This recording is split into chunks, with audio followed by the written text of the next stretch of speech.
Menjadi kepala negara membuat Presiden Jokowi harus siap jika sering bepergian menggunakan pesawat kepresidenan, baik itu untuk urusan yang berhubungan dengan rakyat ataupun kerjasama dengan negara luar. Namun sepertinya sedikit orang yang tahu apa sih yang biasa dilakukan Jokowi di atas pesawat ketika sedang terbang menjalankan tugas negara. Rupanya tidak jauh berbeda dengan orang biasa pada umumnya.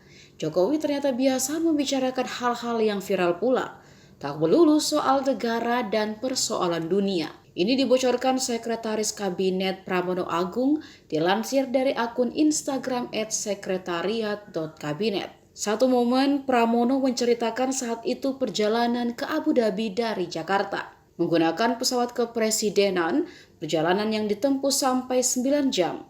Karena tak didampingi Iriana Jokowi, mau tak mau, Pramono lah yang menjadi teman ngobrol Jokowi selama perjalanan. Isu yang dibicarakan pun ternyata tidak lepas dari dunia musik dangdut. Jokowi memang selalu melibatkan jenis musik asli Indonesia itu. Terlihat pada momen gala dinner bersama para pemimpin dunia di KTT G20 kemarin di Bali. Pramono bahkan harus menahan kencing selama itu untuk menemani Jokowi ngobrol. Namun pada akhirnya karena sudah tak tahan, Pramono pun tentu saja meminta izin untuk buang air kecil.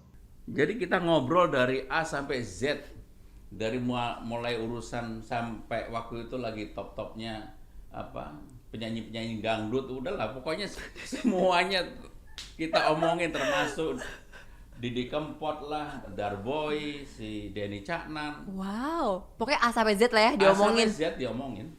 Dan itu beberapa kali. Iya. Papa tadi gak ngantuk sejujurnya. Ya ngantuk. Tapi kan sama presiden kita pertama nggak berani ngangkat kaki. Betul. Ini kaki pasti sampai udah lebam-lebam. Iya.